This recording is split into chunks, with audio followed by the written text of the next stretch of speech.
This traveler, our deeper self, embodies both our male and female sides. In complete innocence, the fool can explore the limitless possibilities within each moment. Eagerly, the fool tosses his pouch onto his back and leaps onto the road of life.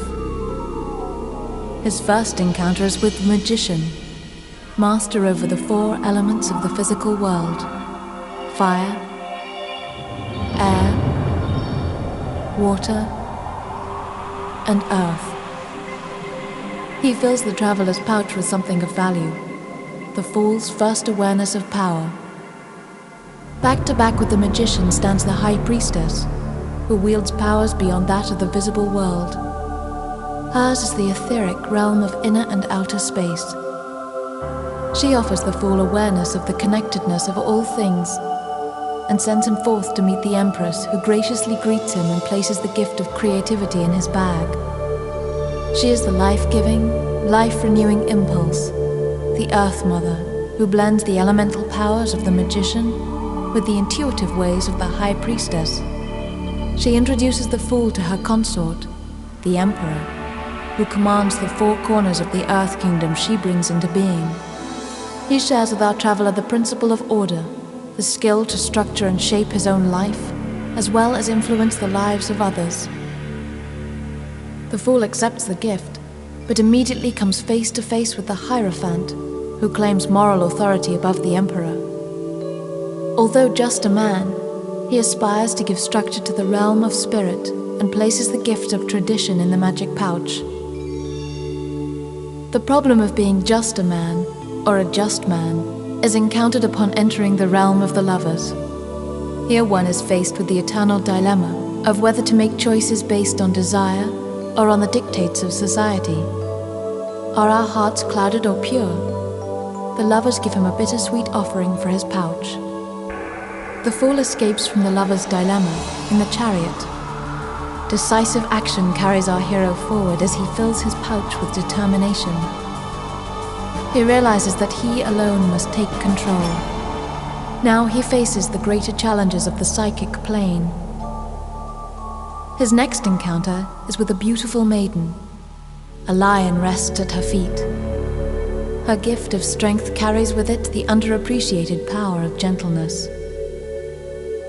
Our soul traveler is in a quiet mood when he meets the hermit, walking a path he has followed since passing his own test of strength. He gives the fool the power to identify and follow a true path. The wise hermit can give the impression that the path is sure, but the wheel of fortune teaches that change is the only constant companion on this spirit journey. Turning always, the wheel brings fortunes both good and bad. Sometimes neither wisdom nor strength will enable us to escape the fate we have created for ourselves. The welcome face of the Angel of Justice appears just as our hero is down on his luck. Her balance returns him to his center. The fool falls asleep in her arms, the scales of justice sliding into his pouch. When he awakens, he looks up to see a man, hanging by one ankle, who seems strangely content. The fool rubs his eyes and looks again, because the man reminds him so much of himself. What is he awaiting? And why does he seem to enjoy being suspended? What does he see from that perspective? The fool decides to see for himself. As he hangs upside down, his pouch feels lighter and he realizes it is empty, as all the gifts he has received have become part of him. Unencumbered, he realizes that he too needs emptying. He lets go. Death is not what you believe. It is not to be feared. It is not an end, but a profound change. The fool crawls into his magic pouch to wait. Death reveals mysteries of life that the other gifts cannot. Emerging from the magic bag, he looks different, altered. The Angel of Temperance stops to give him a drink. When he eagerly asks what it is, she offers to teach him how to perfectly combine the ingredients. If he learns well, he will receive a rare gift, that of the art of patience and practice. He will need her powerful elixir in his pouch, for the host of our next stop on the journey is the devil. The devil can twist the words of all the lessons we have learned and trick us into believing that they are lies. He really wants to rob the fool of his treasures. Our hero knows he must first subdue the devil before he can move on. In the ensuing struggle, secure structures are destroyed. The explosive demise of the tower signals a life-changing event. The outer world is shattered. Dazed, our hero walks away from the rubble, ready to restructure his whole nature. He falls asleep in a grassy field, and when he awakens it is night. As he gazes up, the star above twinkles brightly, offering healing after the upheaval. In this calm after the storm comes a sense of peace never before known.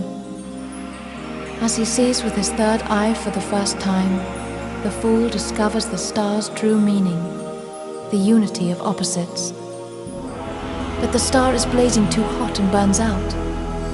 Suddenly lost in darkness and afraid of the light he has just experienced, our hero sits paralyzed. Slowly he is able to see again. The moon now shines softly at his feet. She represents the bright heart of compassion and will guide him to his higher self, even through the pitch black that comes just before the dawn. He gathers her moonbeams in his pouch.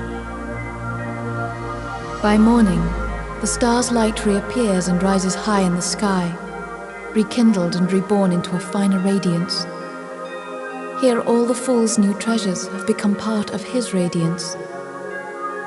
There is a strong pull to linger in the sun's joy and vitality, but when our hero meets the angel of judgment, he recognizes a final call to purify the self. The fool places the pouch at his feet and steps neatly out of time and into the world. The old cycle has ended, and a new one begins at the next turn of the spiral. We must leave the soul traveler at this threshold and bid him farewell.